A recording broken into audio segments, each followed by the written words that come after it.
Welcome back to the McCoy Leadership Podcast, elevating your impact through valuable insights and conversations about leadership.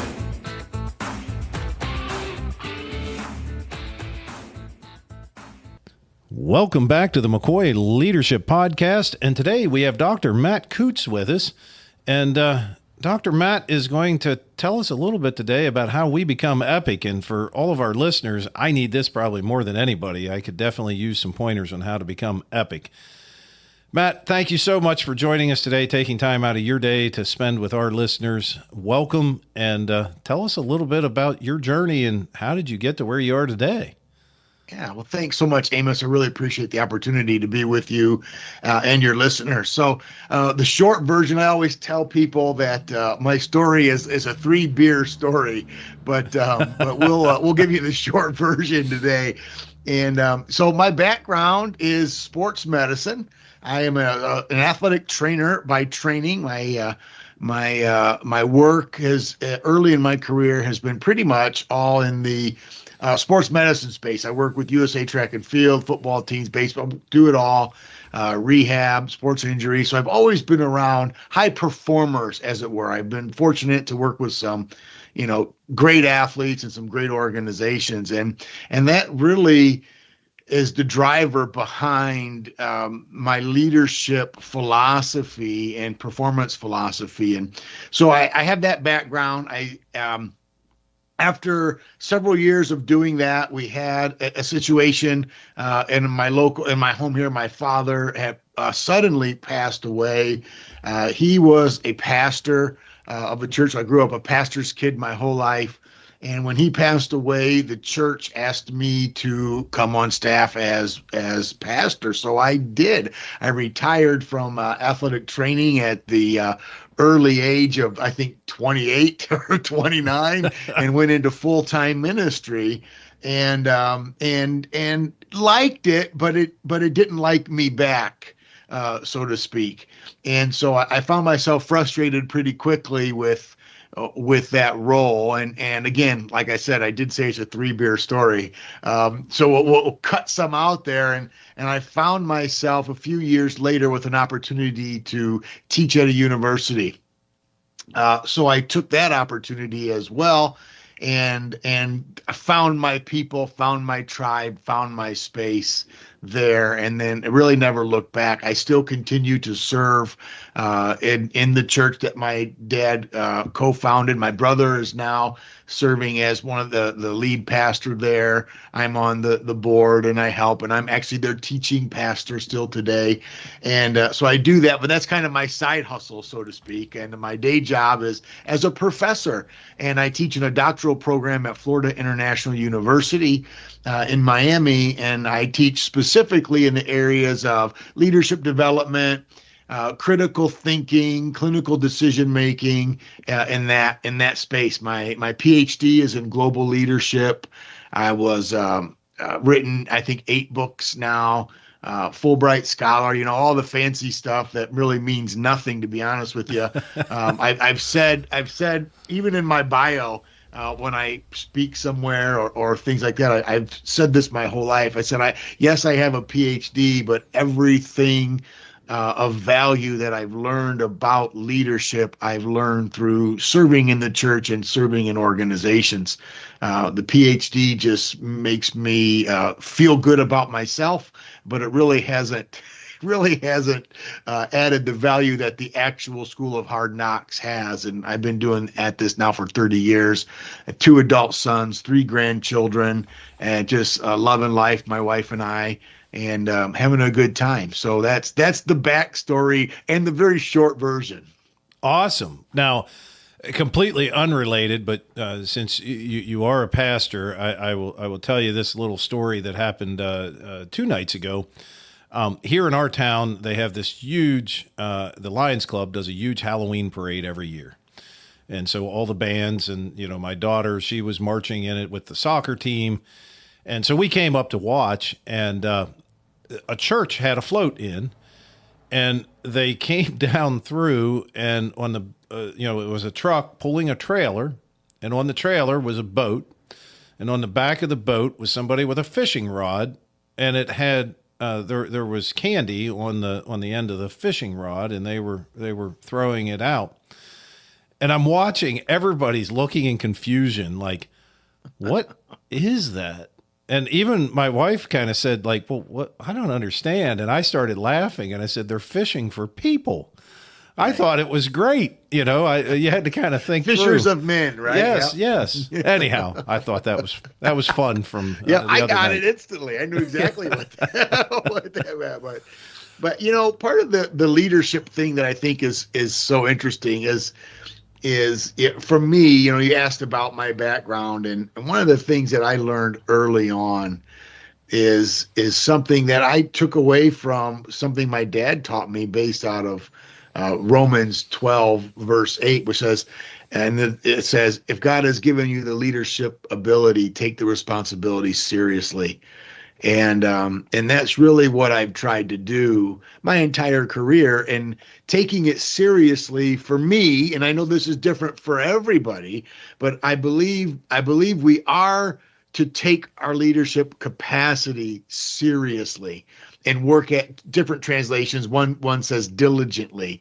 And I think that diligence, or that serious responsibility, includes maximizing your potential however you believe you can. And for me, that meant, getting a PhD, and that I've always valued education. My dad never went to college, never did any of that stuff. My mom never graduated from high school. She got pregnant with me, so dropped out, GED kind of a thing, all of that. So I was actually the first person in my family, at uncles, cousins, the first person ever to actually even go to college.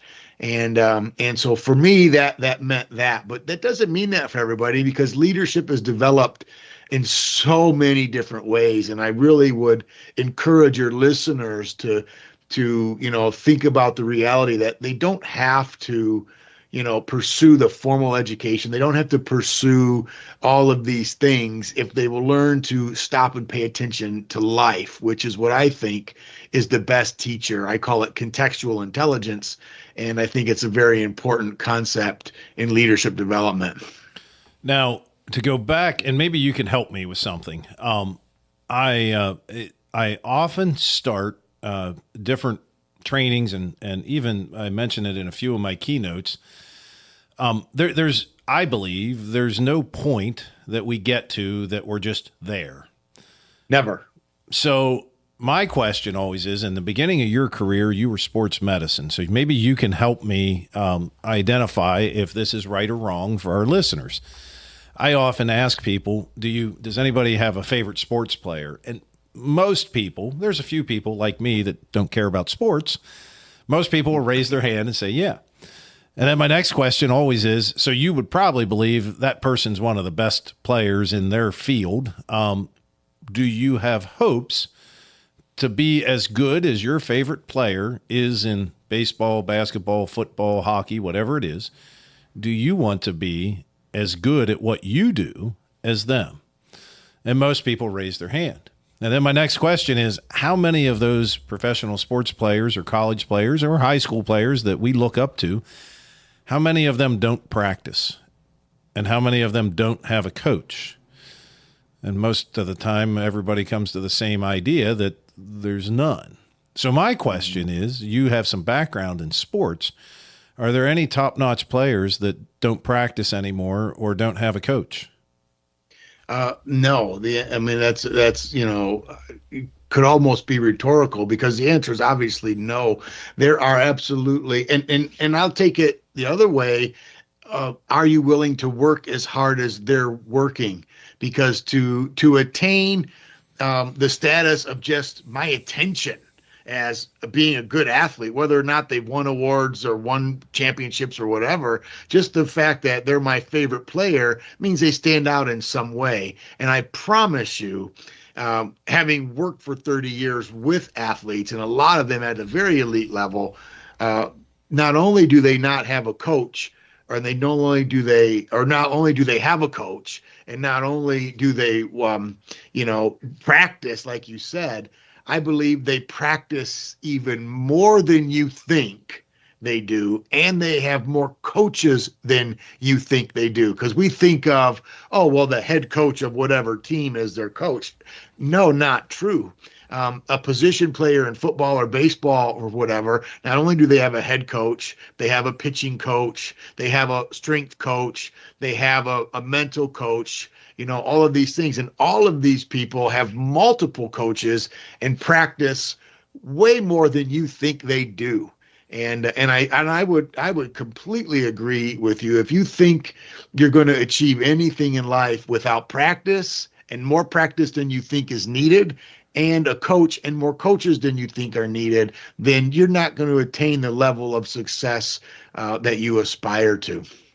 So my next question, why don't people, leaders, why don't they all have a coach or three coaches? Here, so this is you opened a box for me, because this is a huge one, and this is something that I talk about in my writing and in my workshops, et cetera, quite a bit. And I believe we have a systemic problem in Western society. So I do a lot of work in Australia, so I count Australia, the United States, Europe in this as well. But for some reason, and I've got a suspicion as to where and how and why, but for some reason, we believe in the United States, I'll just keep it to us, that we already are good leaders. And we have this false belief because we're told everybody's a leader. And the reality is, no, not everybody is a leader. Not everybody wants to lead. Not everybody can lead. Not everybody has the capacity to lead.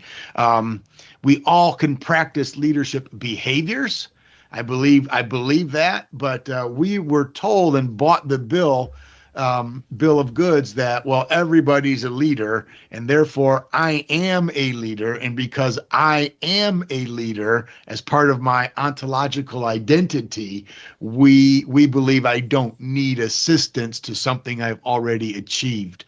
And that's bunk. I mean, just to clarify and bring that home, your thought is that the reality is we all think we are great leaders, and so hence we're already there. We don't need any help. We don't need anybody to. So hence, the typical stereotypical man that can't find his way, and he's lost in a city, and he refuses to stop and ask for directions, is really what we're describing here. That's exactly what we're describing. We are not self-aware enough of our weaknesses. And because like I said, and it's true in the sports world, that's why I gave the analogy of, they don't just have one coach. They've got a pitching coach, a strength coach, a mindset coach, an overall head coach, and because they know what they need to work on. They know that to continually improve, they need the nuances fixed.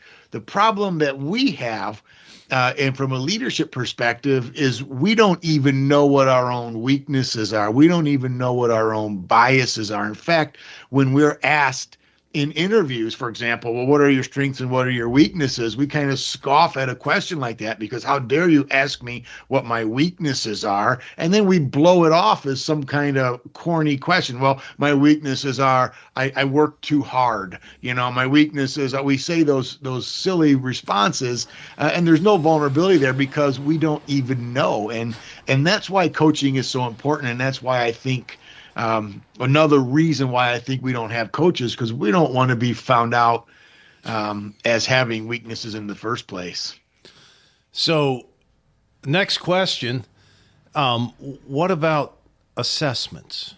Now I'm going back to the sports world when we're talking about these people have all these different coaches, and then we just identified that many times we can't identify in the business world what our weaknesses are.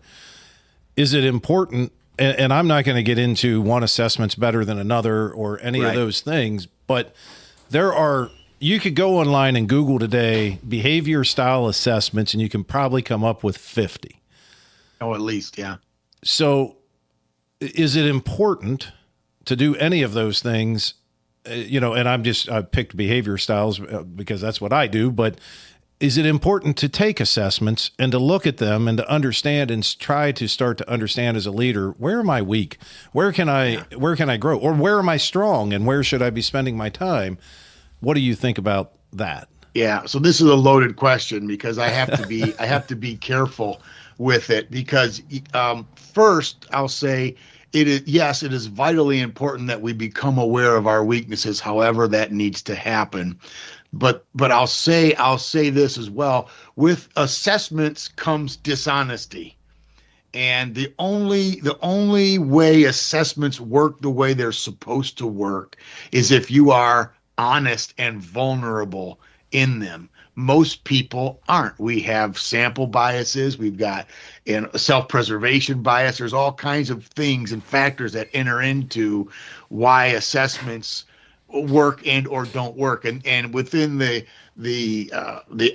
academy, as it were, there's a lot of discussion and debate over the validity of such instruments.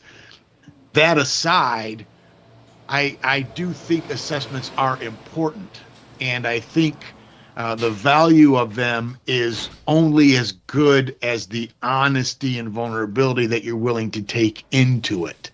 I think 360-degree assessments are the best, or at least the least flawed, I think I'll say it that way, when you get input from other people, I think is critically important. What we end up doing is we end up through confirmation bias, taking the assessments to just confirm what we already believe about ourselves. Yes, I'm a great leader, so I have to answer 5 to this because a great leader wouldn't be anything less than 5. And since I am, obviously I do this. Whether or not you can point to a time when you did it is a different question. We believe that we did and have. So yeah, there are some flaws with assessments, but I believe the flaws, I believe it's worth it despite the flaws if, again, you're truly, truly vulnerable and honest with those assessments. So if I heard you correctly, it sounds like the best scenario is to find a coach that will help assess you and maybe use an assessment tool, but maybe, and as well doing a 360 type assessment that where you're asking for other people's input. But then maybe you need that coach to help disseminate what you need to learn out of that and remove some of those autobiographical lenses, as Stephen or Dr. Covey once said. Did I kind of summarize that? Yes, you heard me correctly. So kind of jumping ahead slightly, I'm curious to know, when we start to think about the different principles and some of the things that you have put into work and that have influenced your leadership, I'm preloading you here, but you mentioned excellence, perception, inspiration, and compassion, which I think spell something. But I'll let you go through and tell us that. Yeah. So it's the epic mindset. I call it epic leadership, the epic leadership loop. And it's based on a book that I have coming out in December 9th. So it'll be here in a little bit. You can pre-buy it now on Amazon or anywhere. But becoming epic is my solution for overcoming mediocrity. I believe in my work, and I do mostly corporate training more than coaching. I have a coach myself who has been tremendously helpful because my weakness is the business aspect of what I do. So I have a business coach, and he helps me and really hone in on the things that I need to do that I normally wouldn't do. So I think it's important to do that. And in the process of discovering this about myself and other things, I came across, I didn't come across it. I'm being a little, I should probably just jump right into it, but I'll say it this way. In November of 23, I was diagnosed with advanced metastatic prostate cancer. And so that process catapulted me into a reality I didn't want and wanted to ignore and wanted to do all the stuff that comes with a cancer diagnosis of any kind, especially one in my case that had already metastasized and spread to lymph nodes and bone and stuff like that, and where I'm still actively in treatment. One of the things that I had to do was radiation. Radiation is strict. There's no flex within that. So I had 40 days of radiation every day at the same time. I couldn't travel. So I had to cancel at least 3 speaking gigs that I was really looking forward to. It was with the NFL, and I was really excited about it, and I had to cancel it. And so it broke my heart. But at any rate, what I found myself is landlocked in my house for 40 days, not being able to do anything or go anywhere. And then radiation also just, after a few treatments, sucks the life out of you, literally.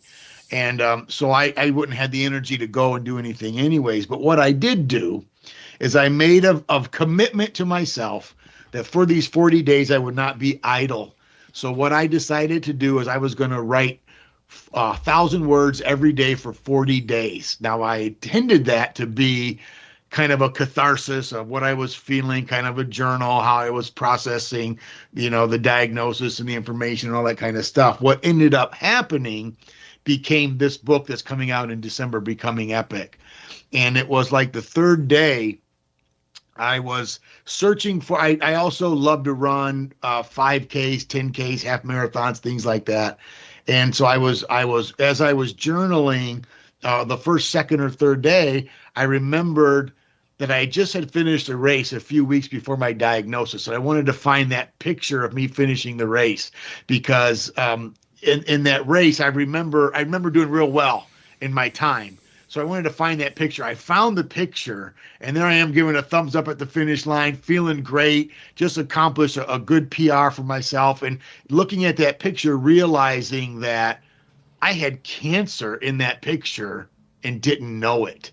In fact, I had cancer that was spreading in my body and didn't even know it. And look how happy I was and all that's like, wait a second.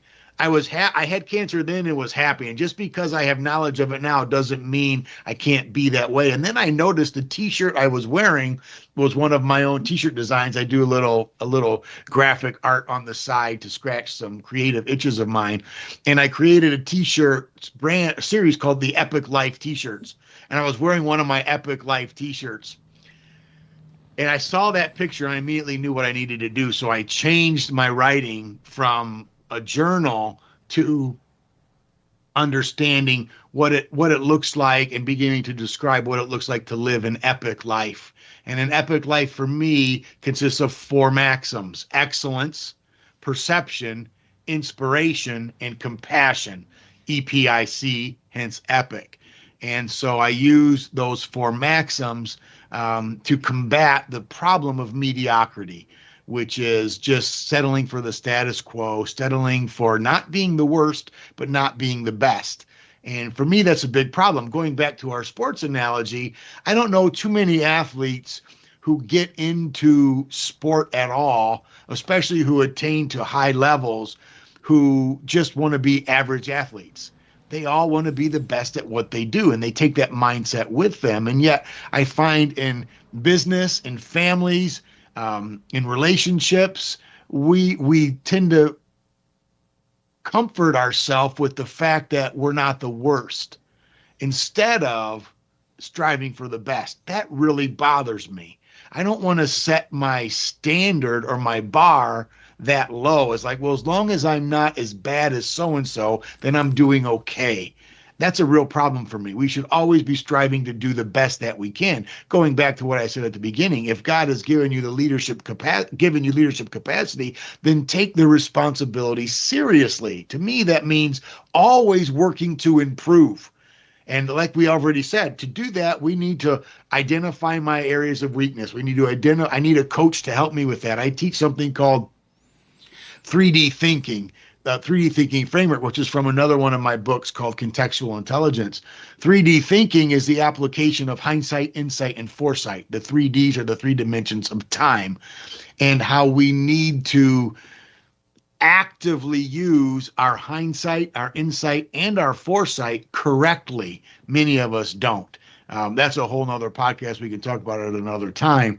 But what's interesting about that is if you go back and remember Charles Dickens's famous story, The Christmas Carol, and his character Ebenezer Scrooge, that many of us and many of your listeners would be familiar with.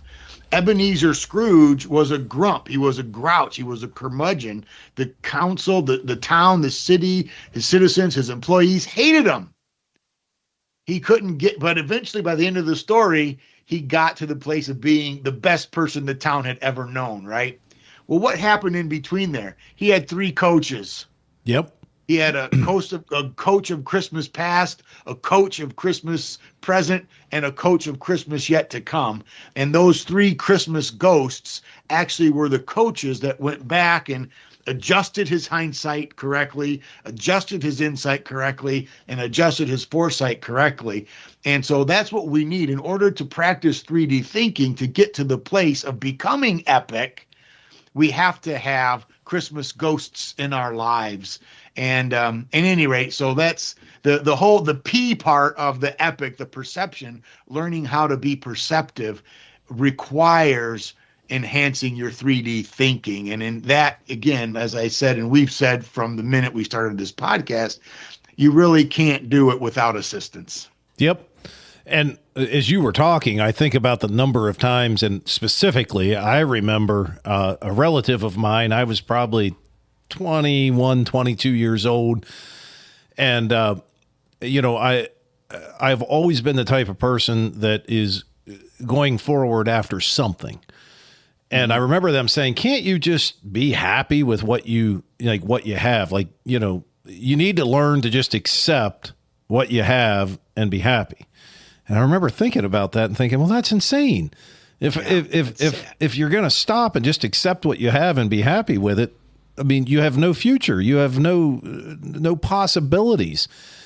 And then you think about it in general, we tell our children as well, you just need to be happy with what you have. You need to, So for our listeners, many of them know I'm an auctioneer as well. That's another one of my businesses, and I grew up around that. My family didn't have a whole lot of money.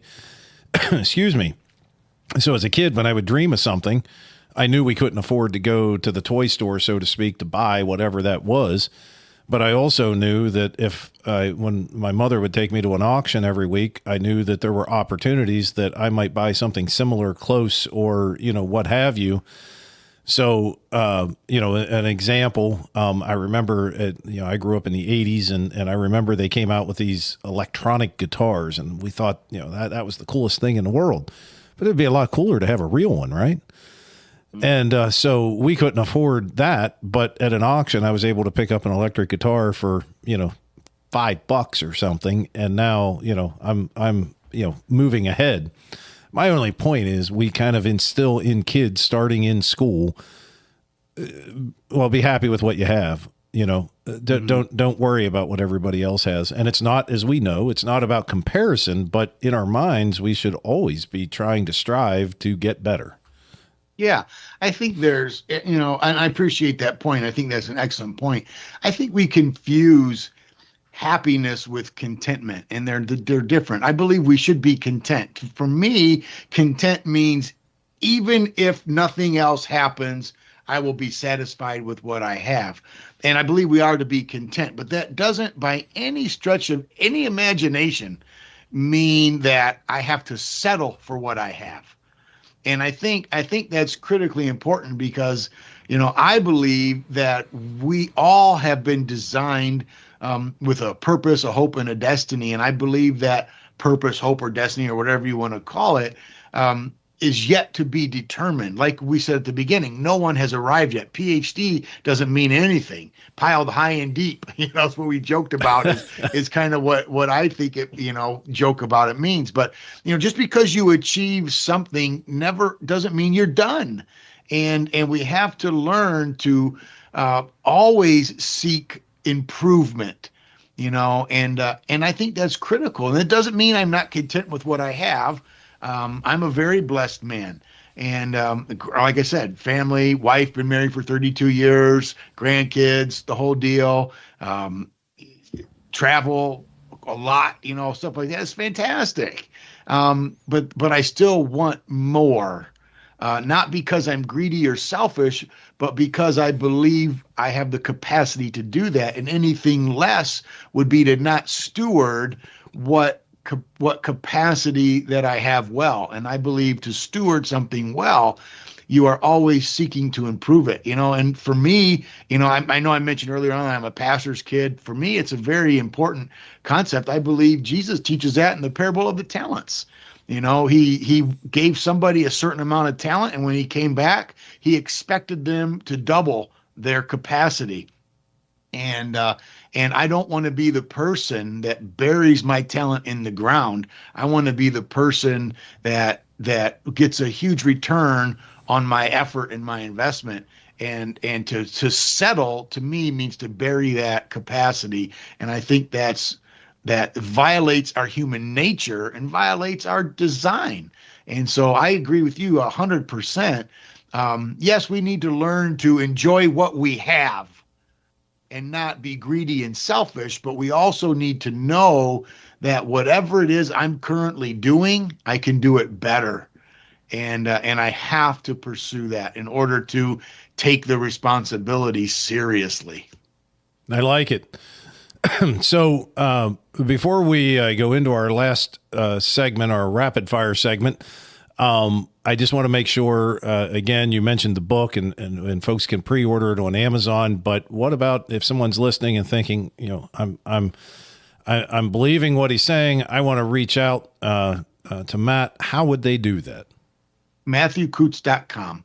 So the best place is just my website. Kutz is spelled Kutz. So Matthew with 2 T's, MatthewKutz.com. My books are there. My podcasts are there. Multiple articles are there. Videos, the whole deal. So you can contact me there. Awesome.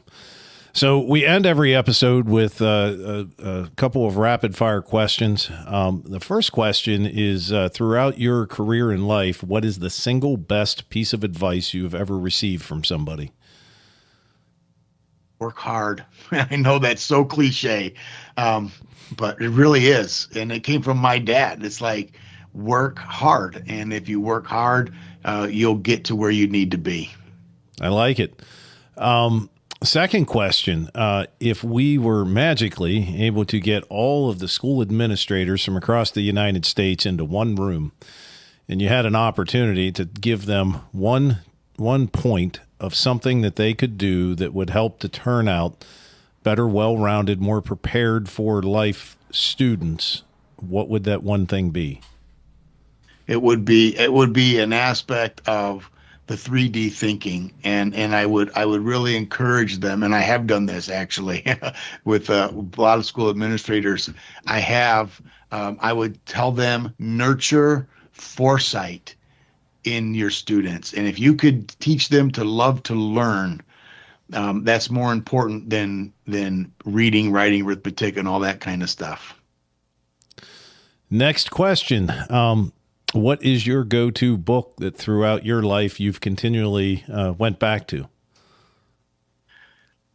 Boy, that's a great question.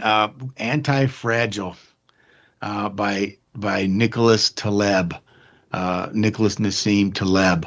Anti-Fragility I believe the book is called Anti-Fragile, but I bet you I've read it 3 or 4 times, and I go back to it consistently with, what did he say about this? And I think it's just a fantastic book. Awesome. Last question. In today's ever-changing world of technology, we have new apps and gadgets and things coming out on a regular basis. What type of technology or piece of technology are you using today and find most useful? ChatGPT. I'm finding myself, which is awkward in the academic space because everybody's wary about it, but I find myself being incredibly more efficient with it. I've taken some classes on how to use it and all that, and workshops and things, but yeah, I think I think there's a lot of potential there if used correctly. Awesome. Well, Matt, thank you so much for taking time out of your day again and spending time with us. I appreciate it, but thank you for joining us. Absolutely. It was great fun for me. And for our listeners, if you've enjoyed this episode, don't forget to check out our past episodes. Don't forget to give us 5 stars and subscribe on whatever platform you're listening so you get alerts when the new episodes come out. Till next time, we appreciate all of you.